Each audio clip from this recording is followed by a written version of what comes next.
Before we start today's lesson, you will need a pen, some paper or an exercise book, and unless you're viewing this video on a mobile phone, turn off all mobile phones and remove any distractions. Hello and welcome to today's lesson where we will look at what happens when we exercise. We will be continuing with our topic on how do living things breathe and respire to stay alive, and today we're going to look at how we can investigate the changes which occur in the body during exercise. But first of all, a starter, can you complete the equation for aerobic respiration? And as a start task, could you remember the equation for anaerobic respiration? I'm going to give you a minute to do both of those.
How did you get on then?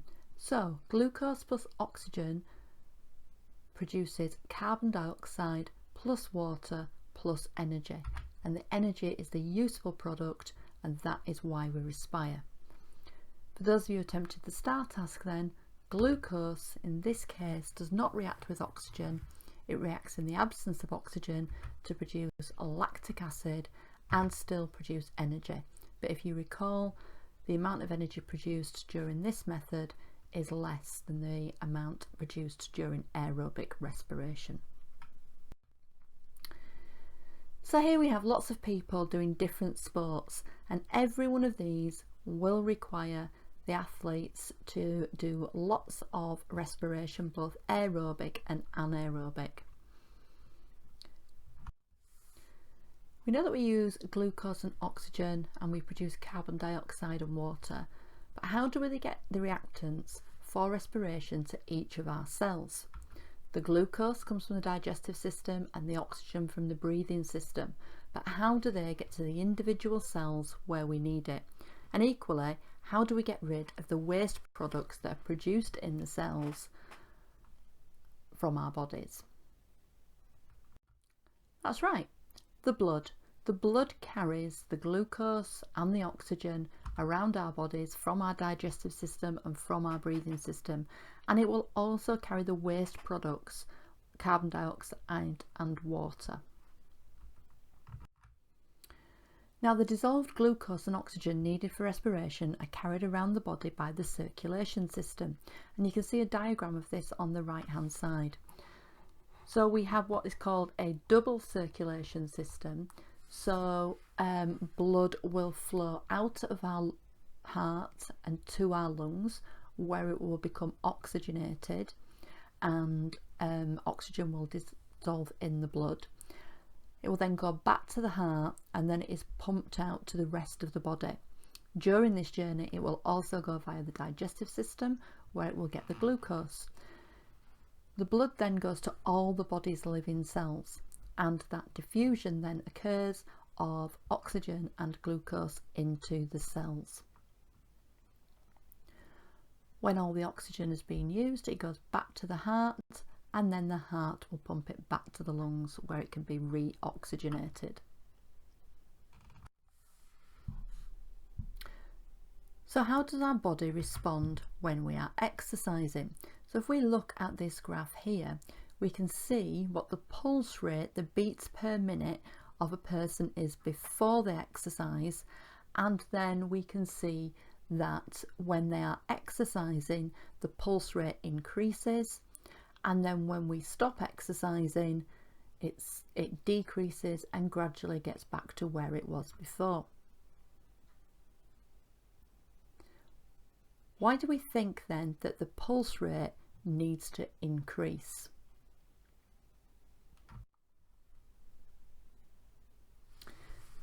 So if we're doing more exercise and we need to respire more to produce more energy, we are going to need more blood carrying that oxygen and that glucose, and our bodies respond to this by the heart beating faster so that we can pump more blood around the body quicker. Why does it not go straight back down then as soon as you finish exercising?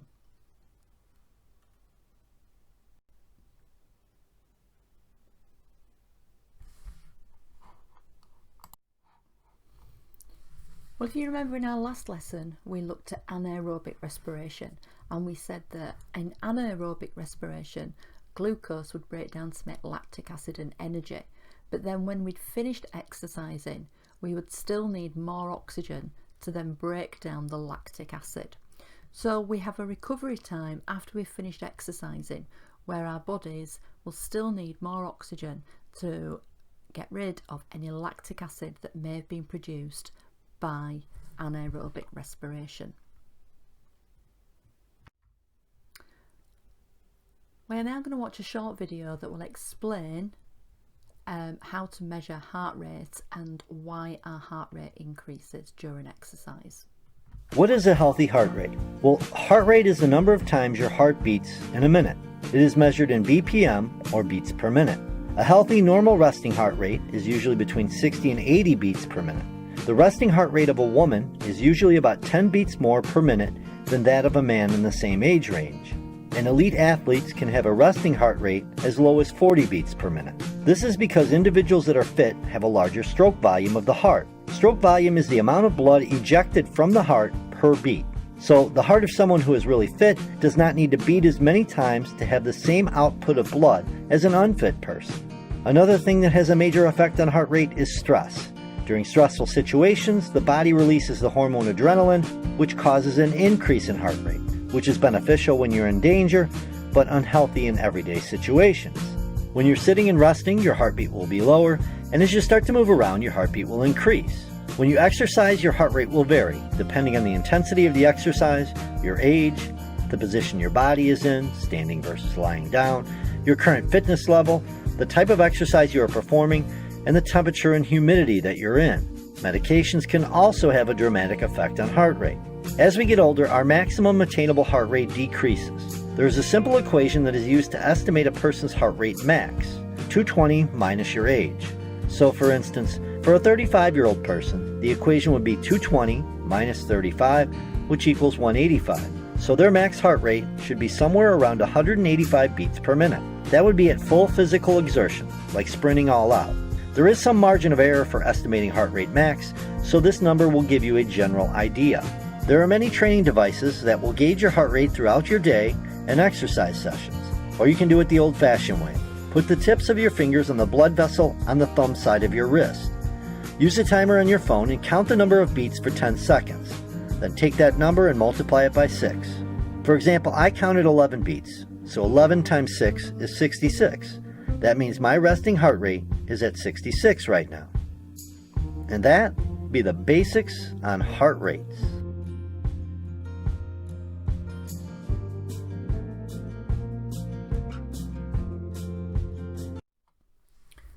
Okay, this is the last lesson on this topic, and what we're going to do to finish off is that you are going to plan and carry out an investigation to monitor how your heart rate and your breaths per minute change from before, during and then after exercise.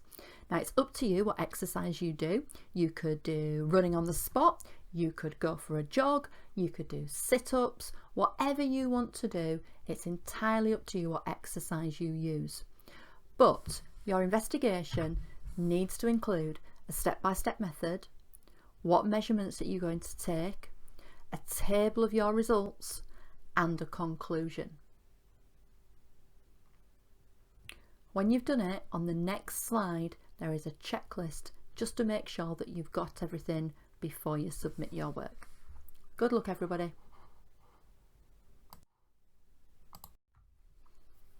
Okay then, before we submit our work, have you made sure that you've done the following? So have you wrote a list of all the equipment that you will need? Have you said what measurements you are going to take? Have you remembered units? Have you said what you will control in the experiment? So what are you going to keep the same for everyone? Have you made sure your experiment is valid? So have you repeated your experiment and calculated a mean? Have you included a step-by-step method?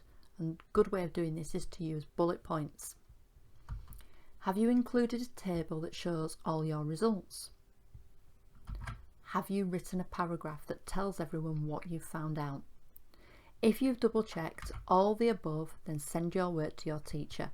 You can do this either with a Google Doc, or you can write it on paper and take a picture and submit that through your classroom.